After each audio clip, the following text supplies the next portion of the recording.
बिस्मिल्लाहिर्रहमानिर्रहीम अल्लाहुम्मा सल्ली अला मुहम्मद व बारिक वसल्लम। अस्सलाम वालेकुम क्लास 9। उम्मीद करती हूँ आप सब लोग खैरियत से होंगे। ठीक है, जैसा कि आप जानते हैं कि हमने जो न्यू बुक है पंजाब टेक्स्ट बुक की तरफ से इंट्रोड्यूस करवाई गई, उसका हमने वीडियो लेक्चर स्टार्ट किए हुए हैं चैप्टर नंबर 1 के। ठीक है, जिसमें हमने 1.1 का फर्स्ट पार्ट कर चुके हैं। आज हम सेकंड पार्ट करेंगे। सेकंड पार्ट में हमने सिंपली नंबर्स को नंबर लाइन पे ड्रॉ करना है। ठीक है, पहला क्वेश्चन है हमारे पास √2। ठीक है, इसको हमने सबसे पहले हमने नंबर लाइन लगानी है। नंबर लाइन में सेंटर में 0 आएगा, राइट साइड पे हमारे पास पॉजिटिव वैल्यूज़ आएंगी, लेफ्ट साइड पे हमारे पास नेगेटिव वैल्यूज़ आएंगी। ठीक है, तो इसको हम अब √2 को हमने नंबर लाइन ज़ाहिर कैसे करना है। ठीक है, इसके लिए सबसे पहले हमने क्या करना है, देखना है कि आंसर √2 आता किस तरह है। ठीक है, 1 यूनिट का हमने लिया है, बेस लिया है और परपेंडिकुलर लिया है 1 यूनिट का। तो जो हमारे पास हाइपोटेन्यूस आ रहा है वो हमारे पास √2 आ रहा है। वो किस तरह, अगर हम मसला फिथागोरस के थ्रू के देखें तो हमारे पास ये 1 स्क्वायर प्लस 1 स्क्वायर। ठीक है, ये हमारे पास अगर हाइपोटेन्यूस हम अगर एज ले लेते हैं, इसको हम ऐसे लिख लेंगे तो 1 + 1 हमारे पास एज मसला फिथागोरस थ्योरम से। ठीक है, ये हमारे पास 2 आ गया और ये हमारे पास आ गया एज। ठीक है, ये हमारे पास हाइपोटेन्यूस √2 आ गया। ठीक है, इसी को देखेंगे हम। तो इसको हमने नंबर लाइन पे शो कैसे करना है। सबसे पहले हमने 1 यूनिट की हमने नंबर लाइन पे स्पेस ले लिया है। इसको हमने कह दिया है, ये हमने OB लिया है। ठीक है, इस पॉइंट को हमने O कह दिया, इस पॉइंट को हमने B कह दिया।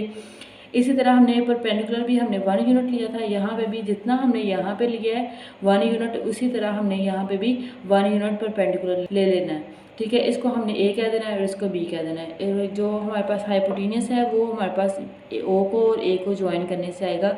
वो हम उसकी वैल्यू हमारे पास क्या है, √2। ठीक है, तो क्या करना है अब हमने कि यहाँ पे हमने कंपास रखनी है, यहाँ से हमने एक शुआ लगानी है। ठीक है, वो जो शुआ होगी वो हमारे पास यहाँ पे जाके जहाँ पे टच करेगी वो हमारे पास √2 की वैल्यू होगी। ठीक है, हम दूसरा क्वेश्चन देखते हैं। उस क्वेश्चन में हमारे पास √3 है। ठीक है, ये हमने पहले ड्रा कर लिया इतना। जो ये जो √2 है इसको हमने शो कर दिया था, हमारे पास यहाँ पे आ रहा है। ठीक है, तो √3 को अब हमने कैसे शो करना है वो मैं आपको समझाती हूँ। ठीक है, अगर हम बेस लें किसी चीज़ की, अगर हम जो बेस है और जो इसका परपेंडिकुलर है। ठीक है, ये हमारे पास मसला फिथागोरस थ्योरम होता है ना, base square plus perpendicular square is equal to hypotenuse square. ठीक है, तो हमारे पास बेस अगर हम √2 रखें किसी चीज़ की, ठीक है, और उसका जो परपेंडिकुलर है वो 1 यूनिट का होगा, तो हमारे पास जो हाइपोटेन्यूस है वो क्या आएगा वो हम देखेंगे। ये 2 आ गया यहाँ से +1 और ये एच स्क्वायर आ गया। ठीक है, ये √3 आ गया हमारे पास हाइपोटेन्यूस। इस पॉइंट पे हमने इस पॉइंट को अगर हम A कहते हैं, इसको अगर B कह देते हैं और इसको C कहते हैं, तो हमारे पास B पॉइंट पे हमने 1 यूनिट का सबसे पहले एक परपेंडिकुलर ड्रा करना है। ठीक है, इसको अब इस पॉइंट को हमने क्या देना है C को हमने क्या करना है A से ज्वाइन कर देना है। ये जो हाइपोटेन्यूस आएगा वो उसकी क्या वैल्यू होगी, √3। ठीक है, अब ये जो √3 है इसको पास रखनी है यहाँ पे हमने, और इसको यहाँ से ऐसे शुआ लगा देनी है, तो ये हमारे पास आ जाएगा जो है √3 का। ठीक है स्टूडेंट्स,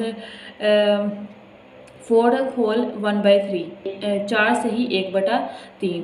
इसकी वैल्यू हमारे पास इसकी अगर हम कंपाउंड तोड़ते हैं तो 3 को 4 से मल्टीप्लाई करेंगे 12 आएगा, इसमें 1 प्लस कर देंगे तो हमारे पास 13/3 आ जाएगा। तो इसकी वैल्यू हमारे पास आएगी 4.33 अप टू सो ऑन। ठीक है, हमने क्या करना है, 2 तरीक़ों से मैं आपको समझाऊंगी। इस तरीके से हम करेंगे, हम सबसे पहले हम देखेंगे ये पॉजिटिव वैल्यू है तो पॉजिटिव हमने नंबर लाइन ड्रा कर लेनी है पॉजिटिव साइड की। नेगेटिव साइड की हमें ज़रूरत नहीं है तो हम उसको ड्रॉ भी नहीं करेंगे। ठीक है, तो पॉजिटिव साइड की हमने नंबर लाइन ड्रॉ कर ली है। उसके बाद हमने देखना है 4।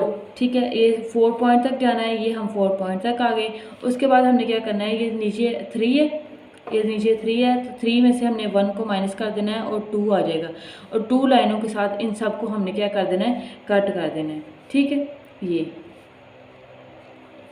अब हमने क्या करना है, इन सबको हमने काउंट करना है। अब यहाँ पे हमारे पास क्या आया था, 13 आया था, तो इन सबको हमने काउंट करते हुए लेके जाना है। वो यहाँ से 1 2 3 4 5 6 7 8 9 10 11 12 13। ठीक है, यहाँ पे हमारे पास क्या आया, 13। तो यही है हमारे पास वो पॉइंट जहाँ पे हमारे पास वैल्यू है 4 होल 1/3 के।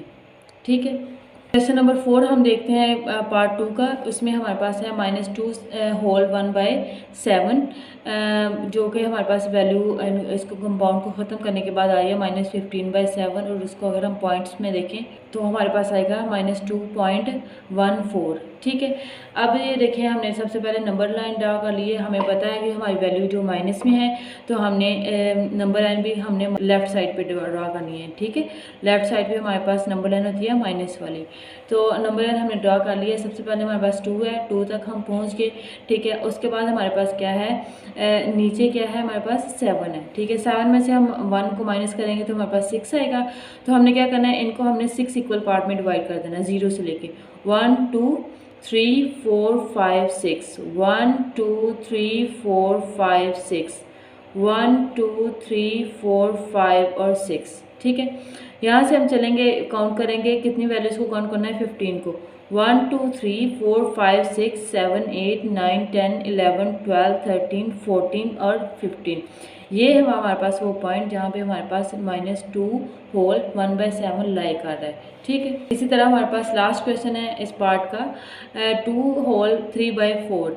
ठीक है, इसको हम करेंगे, हल करेंगे तो 11/4 आएगा, 2.75। इसी तरह ये हमारे पास पॉजिटिव वैल्यूज़ हैं। पॉजिटिव वाली साइड की हमने राइट साइड पे इसकी नंबर लाइन ड्रा कर लेनी है।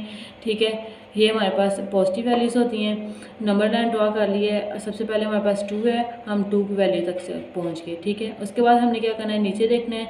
नीचे 4 है, 4 में से हम 1 माइनस करेंगे तो हमारे पास क्या आएगा, 3 आएगा। तो हमने क्या करना है, इन सब को हमने 3 इक्वल पार्ट्स में डिवाइड कर देना है। 1 2 3 1 2 3। ठीक है, 1 2 3 और ये हमारे पास यहाँ पे 3 है। ठीक है, तो इसी तरह हमने अब काउंट कर लेना है, 11 वैल्यूज़ को काउंट करना है। 1 2 3 1 2 3 4 5 6 7 8 9 10 11। ठीक है, ये अब हमारे पास आ रहा है 2 होल 3/4। ठीक है, ये हमारे पास पार्ट 2 था जो हमने आज कर लिया है। बिस्मिल्लाहिर्रहमानिर्रहीम स्टूडेंट्स, इसी तरह हमारे पास 1.1 का पार्ट नंबर 3 है। इसमें हमारे पास express the following as a rational numbers.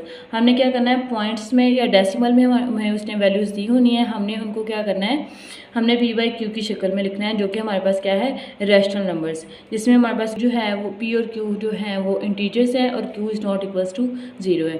ठीक है, इसमें इंतहाई ईजी मेथड है। 3 क्वेश्चन हैं, तीनों क्वेश्चन एक ही मेथड से होंगे। आपने मेथड को गौर से समझना है, फिर आप खुद भी क्वेश्चन करने के काबिल हो जाएंगे। ठीक है, सबसे पहले हमने सपोज करना है, लेट का लेना है x, ये जो वैल्यू है हमारे पास वो किसके बराबर है, x के। ठीक है, ये चूँकि ये 4 के ऊपर बार लगी हुई है, इसका मतलब है ये इनफाइनाइटली रिपीट हो रहा है। ठीक है, तो ये हमने लगा दिया और इसका सारी क्वेश्चन को हमने 1 का नाम दे देना है। अब हमने देखना है कि 0.4 है, अगर हम इसका पॉइंट ख़त्म करेंगे तो हमारे पास क्या आएगा, 10 आएगा ना। तो इस 10 के साथ हमने इन सारी दोनों इक्वेशन, दोनों साइड्स को हमने मल्टीप्लाई करा देना है। तो हम लिखेंगे मल्टीप्लाई बोथ साइड्स विद 10। ठीक, दोनों साइड्स को हम क्या करेंगे, 10 के साथ मल्टीप्लाई करेंगे। तो 10 multiply by x is equal to 10 multiply by 0.444 up to so on. तो ये 10x आ गया हमारे पास लेफ्ट साइड पे, और राइट साइड पे हमारे पास 10 जब 0.44 से मल्टीप्लाई हुआ तो हमारे पास ये आंसर आ गया 4.444 अप टू सो ऑन। ठीक है, ये हमारे पास अब दूसरी इक्वेशन आ गई है, इसको हमने क्या कर देना है, इक्वेशन नंबर 2 का नाम दे देना है। अब हमने क्या करना है कि सिंपली जो इक्वेशन नंबर 1 थी और इक्वेशन नंबर 2 थी, इन दोनों को आपस में एक दूसरे के साथ सब्ट्रैक्ट कर देना है। ठीक है, सब्ट्रैक्ट करेंगे तो 10x minus x is equal to 4.444 up to so on. और ये हमारे पास ये सेकेंड इक्वेशन की वैल्यू आ जाएगी और ये हमारे पास फर्स्ट इक्वेशन की वैल्यू आ जाएगी। ठीक है, तो माइनस करेंगे तो हमारे पास क्या आ जाएगा, ये सारा पॉइंट के बाद वाली ख़त्म हो जाएगी और हमारे पास सिर्फ 4 रह जाएगा। और यहाँ से हमारे पास 10x में से 1x माइनस करेंगे तो 9x रह जाएगा। ठीक है, 9x इज इक्वल टू 4 आ गया हमारे पास। और x की वैल्यू हमें चाहिए क्योंकि हमने इसको v/q की शक्ल में लिखना है ना। तो जब x हमारे पास यहाँ पे रह जाएगा, 9 यहाँ पे मल्टीप्लाई हो रहा है, दूसरी साइड पे जाके डिवाइड हो जाएगा। तो ये हमारे पास जो आंसर इसका आया वो p/q की शक्ल में आ जाएगा, जो कि हमारे पास क्या है, रैशनल नंबर। ठीक है, इसी तरह स्टूडेंट्स हम सेकंड पार्ट को देखते हैं। ठीक है, सेकंड पार्ट में हमारे पास है 0.37 37 के ऊपर बार है, इसका मतलब है 37 जो है वो इनफाइनाइटली रिपीट कर रहा है। ठीक है, सेम जो हमने मेथड किया है ना क्वेश्चन नंबर 1 में, उसी को हमने फॉलो करना है। ठीक है, सबसे पहले हमने लेट करना है x इक्वल टू 0.37 और x जो है वो x बराबर आ जाएगा 0.373737 के, क्योंकि इसके ऊपर बार है और ये इनफाइनाइटली रिपीट कर रहा है। आप देखें ये 0.37 का अगर हम पॉइंट ख़त्म करें तो हमारे पास क्या आ जाएगा, 100 आएगा। ठीक है, 100 आएगा तो इसी 100 को हमने क्या करना है, दोनों साइडों पे मल्टीप्लाई करा देना है। ठीक है, इसी 100 को हमने क्या करना है, दोनों साइड्स पे मल्टीप्लाई करा देना है। Multiply both side with 100 100 multiply by x, 100 multiply by 0.373737 up to so on. यहाँ पे हमारे पास 100x आ गया, यहाँ पे हमारे पास 37.373737 अप टू सो ऑन आ गया। अब इसी तरह हमने इस इक्वेशन को हमने 2 का नाम दे देना है। 2 का नाम देने के बाद हमने क्या करना है, 100x माइनस x, और ये हमारे पास सेकंड इक्वेशन का 37.373737 आ गया, और ये फर्स्ट इक्वेशन का 0.373737 आ गया। ये अब हमारे पास ये सारी वैल्यू जो है पॉइंट के बाद वाली जो है वो माइनस हो जाएगी और हमारे पास सिंपली बचेगा 37। यहाँ पे हमारे पास 100x में से 1x माइनस करेंगे तो हमारे पास 99x आ जाएगा, और x की हमने वैल्यू फाइंड करनी है। 99 यहाँ पे इसके साथ मल्टीप्लाई हो रहा है, दूसरी साइड पे जाके हमारे पास डिवाइड हो जाएगा, तो ये भी हमारे पास आंसर आ जाएगा p/q की शक्ल में, जो कि हमारे पास क्या है, रैशनल नंबर्स हैं। ठीक है, इसी तरह स्टूडेंट्स हमारे पास क्वेश्चन नंबर 3 है, उसमें हमारे पास 0.21 है। ठीक है, 0.21 है, इसी को हमने रिपीट कर देना है इनफाइनाइटली, और सबसे पहले हमने इसको लेट कर लेना है x के इक्वल, और इसको इनफाइनाइटली रिपीट कर देना है, क्योंकि इसके ऊपर जो बार है वो बता रही है कि ये इनफाइनाइटली रिपीट होगा, और इस इक्वेशन को हमने 1 का नाम दे देना है। इसी तरह 0.21 है। ठीक है, इसका अगर हम पॉइंट ख़त्म करें तो हमारे पास 100 आएगा। इसी 100 को हमने क्या करना है, दोनों साइडों पे मल्टीप्लाई करा देना है। Multiply both side with 100 100 multiply by x is equal to 100 multiply by 0.212121 up to so on. ठीक है, ये मल्टीप्लाई कराएंगे तो हमारे पास 100x आ जाएगा लेफ्ट साइड पे, और दूसरी साइड पे हमारे पास आएगा 21.212121 अप टू सो ऑन। और इस इक्वेशन को हमने क्या, इक्वेशन नंबर 2 का नाम दे देना है। अब हमने क्या करना है, सब्ट्रैक्ट इक्वेशन 1 एंड 2। हमने क्या करना है, इक्वेशन 1 को हमने इक्वेशन 2 में से सब्ट्रैक्ट कर देना है। 100x minus x is equal to 21.212121 up to so on minus 0.212121 up to so on. ठीक है, अब इसको अगर हम माइनस करेंगे तो ये 2121 पॉइंट के बाद वाली जो दोनों वैल्यूज़ हैं वो माइनस हो जाएंगी, हमारे पास सिंपली रह जाएगा 21, और यहाँ पे हमारे पास 99x आ जाएगा 100x में से 1x को माइनस करने के बाद। x की वैल्यू हमें चाहिए, तो यहाँ पे 99 मल्टीप्लाई हो रहा है, यहाँ पे आके डिवाइड हो जाएगा, और ये हमारे पास किस में आंसर आ जाएगा, p/q की शक्ल में, जो कि हमारे पास क्या है, रैशनल नंबर। मैं उम्मीद करती हूँ स्टूडेंट्स आपको पार्ट 2 और पार्ट 3 जो है वो 1.1 एक्सरसाइज का वो क्लियर हो चुका होगा। ठीक है, अगर आपको फिर भी कोई मसला है, कोई प्रॉब्लम है, तो आप मुझे कमेंट सेक्शन में बता सकते हैं। मैं ठीक है, अल्लाह हाफिज़।